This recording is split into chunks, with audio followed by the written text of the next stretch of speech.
Oke, assalamualaikum warahmatullahi wabarakatuh. Baiklah, pada kesempatan kali ini saya akan menjelaskan pendahuluan dari sistem pengantaran obat, di mana materi ini merupakan pengenalan bagaimana apa fungsi dari sistem pengantaran obat dan apa pentingnya bagi kita sebagai tenaga farmasi.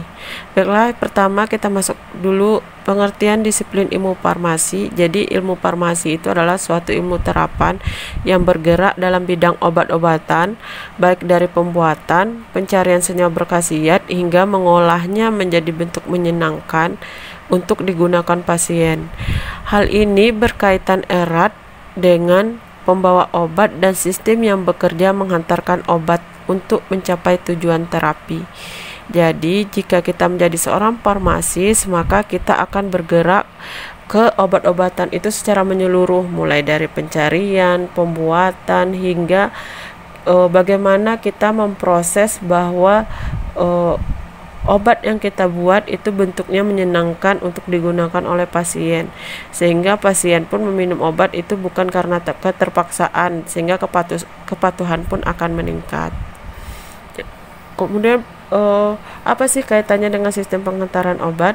Sistem penghantaran obat itu sendiri adalah suatu formulasi atau suatu perangkat yang ada di dalam tubuh, di mana perangkat tersebut memungkinkan untuk zat aktif bisa masuk ke tubuh dengan cara meningkatkan kemajuran dan keamanannya.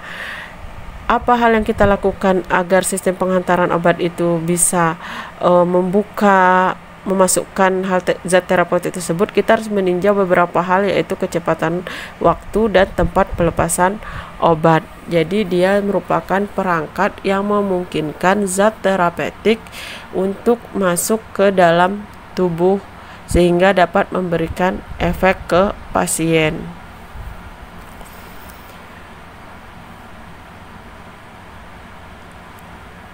Oke, selanjutnya apa sih tujuan dari kita melakukan pengembangan sistem penghantaran obat ini? Kenapa sih ditinjau? Yang pertama yaitu untuk meningkatkan keamanan dan kemanjuran dari obat, kemudian meningkatkan kepatuhan pasien, yang ketiga mengurangi biaya pengembangan obat, dan keempat mengurangi risiko kegagalan dalam pengembangan produk obat. Oke, saya akan jelaskan satu persatu. Meningkatkan keamanan dan kemanjuran obat ini bisa kita contohkan bentuk ukuran partikel dari sediaan obat yang dulunya tidak ada ukuran nano, tidak ada ukuran mikro emulsi misalnya, atau nano emulsi. Nah, kalau dia sudah berbentuk ukuran nano, otomatis dia akan bekerja ke sistem pengantaran obatnya lebih spesifik, kemudian sehingga kemanjurannya lebih terjamin. Terus meningkatkan kepatuhan pasien. Jika kita sudah tahu sistem penghantaran obatnya dan bisa dimodifikasi, maka kita bisa mendesain nanti obat yang lepas lambat, sehingga kepatuhan pasien itu tidak menjadi permasalahan lagi. Biasanya pasien itu semakin banyak obat dalam satu hari dia minum, itu dia biasanya akan semakin banyak yang lupa atau tidak meminum obat sesuai dengan aturan pakai. Kemudian mengurangi biaya dan mengurangi risiko kegagalan. Ya, otomatis kalau seandainya obat yang kita buat itu bisa dipakai dalam waktu yang untuk satu kali minum dalam waktu yang cukup panjang, maka kita akan lebih mengurangi biaya seperti pembelian bahan tambahan, pembelian wadah tambahan, dan lain-lain.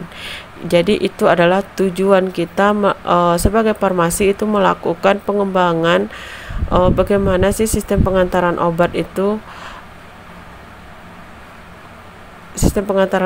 sehingga kepatuhan pasien bisa meningkat dan pengurangan biaya untuk produksi obat.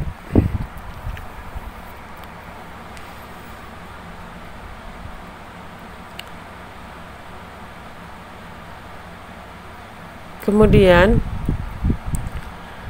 kita lanjut lagi, ada apa saja sih ketika kita melakukan pengembangan sediaan, apa saja yang kita lihat untuk proses pengembangan sediaan obat agar menjadi menyenangkan. Yang pertama itu ada obat, kemudian ada tujuan kita membuat obat itu apa sih. Nah, kemudian yang ketiga itu tentang penyakit, kita ingin mengobati penyakit apa. Nah, ketika kita sudah tahu penyakitnya, misalnya penyakitnya adalah penyakit diabetes, maka setelah kita tahu penyakitnya, maka sel target kita adalah sel-sel beta pankreas yang berperan dalam proses produksi insulin, yang berperan terakhir dalam proses pemecahan glukosa. Jadi itu adalah 4 unsur utama ketika kita melakukan pengembangan sediaan obat. Sehingga ketika kita pelajari tersebut, ketika kita mempelajari sistem penghantaran obat, maka konsepnya akan menjadi lebih luas. Tidak hanya formulasi, tapi juga kita tinjau dari interaksi yang mungkin antar obat, bahan tambahan, wadah, dan pasien. Jadi dia cakupannya luas, tidak hanya spesifik ke sel target saja, tapi pada banyak hal yang bisa formulasi, interaksi obat yang mungkin, itu juga menjadi hal yang menjadi pertimbangan ketika kita mempelajari sistem penghantaran obat.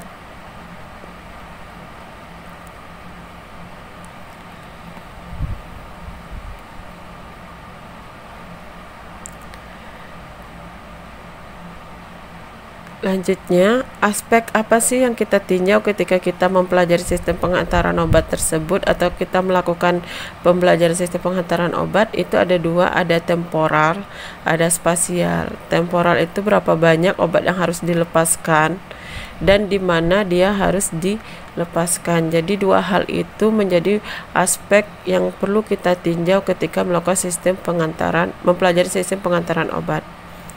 Kapan obat itu dikatakan ideal, diharapkan ideal, itu ada 4 hal yang kita anggap dia ideal. Yang pertama, kita hanya mengkonsumsi 1 obat selama masa terapi. Jadi selama masa terapi kita bisa sembuh cukup mengkonsumsi 1 kali obat. Kemudian langsung terdistribusi di sel target penyebab penyakit. Ketiga, efek sampingnya kecil. Yang keempat, tidak bereaksi dengan obat lain. Nah, ini kan obat yang ideal yang kita harapkan. Namun kenyataannya untuk di lapangan hal tersebut sulit untuk diterapkan karena ada banyak faktor yang menjadi pertimbangan. Jadi hal-hal yang seideal ini itu biasanya sulit untuk dilakukan. Tapi kita bisa mendekati ideal. Apa yang kita pertimbangkan agar kita mampu mendekati ideal sehingga sekarang keluar obat lepas lambat. Jadi faktornya adalah farmakokinetik, farmakodinamik, yaitu kaitan dengan ADME, dan kenyamanan pasien. Jadi hal ini yang kita pertimbangkan ketika kita ingin membuat obat itu bekerja lebih mendekati ideal. Apa saja sih model pelepasan obat saat ini? Itu ada 3 model. Yang pertama, sediaan konvensional. Ini obat yang biasa kita konsumsi, tablet, kapsul. Tabletnya contohnya tablet paracetamol. Kemudian sediaan termodifikasi. Ini sediaan yang pelepasan obatnya diperpanjang.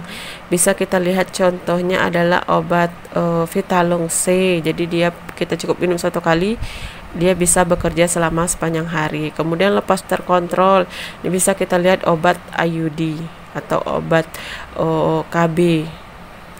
Nah, sehingga yang ideal tersebut sulit terwujud. Kenapa? Karena fakta di lapangan itu kita ketemunya adalah konsentrasi obat pada untuk menjaga konsentrasi obat pada rentang kadar terapi dalam tubuh, penderita harus minum obat beberapa kali dalam sehari. Kenapa? Karena obat rata-rata memiliki waktu paruh yang singkat, sehingga untuk menjaga efek farmakologinya kita memerlukan interval yang singkat pula. Makanya tadi saya bilang itu sulit untuk diwujudkan yang obat yang ideal tadi. Nah, apa efeknya ketika obat ini harus sering dikonsumsi oleh pasien? Hal tersebut akan berefek pada ketidakpatuhan pasien. Nah, jadi peneliti mengatakan bahwa semakin sering penggunaan obat dalam sehari, maka semakin tinggi pula lah persentase ketidakpatuhan pasien. Oke, baiklah, demikianlah penjelasan pengantar saya tentang sistem pengantaran obat. Nanti setelah ini saya akan menampilkan contoh beberapa dua video yang menggambarkan satu obat nanopartikel, kemudian yang satu lagi obat kapsul. Nanti diharapkan kalian bisa memahami apa yang telah saya sampaikan tentang sistem penghantaran obat tersebut. Jadi dia akan bekerja ke sel targetnya. Oke, baiklah, demikianlah penjelasan dari saya. Saya akhiri. Assalamualaikum warahmatullahi wabarakatuh. Jika ada pertanyaan, silahkan ajukan pertanyaan pada grup WhatsApp yang telah kita sepakati.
Generally, the infusion takes several hours, a time-consuming method of application and a potential burden for patients. A subcutaneous injection will reduce the application time from hours to minutes. The enzyme-based drug delivery system mimics a naturally occurring effect and enables fast injection into the tissue under the skin. Tissue changes are temporary and fully reversible within 24 hours. Antibodies are absorbed into the draining lymphatic capillaries.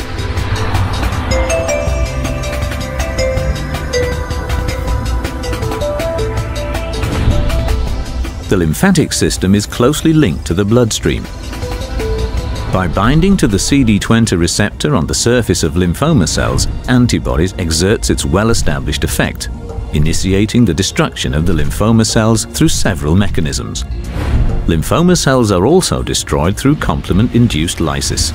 In this mechanism, complement molecules bind to the surface of the cell and open small channels leading to spontaneous lysis.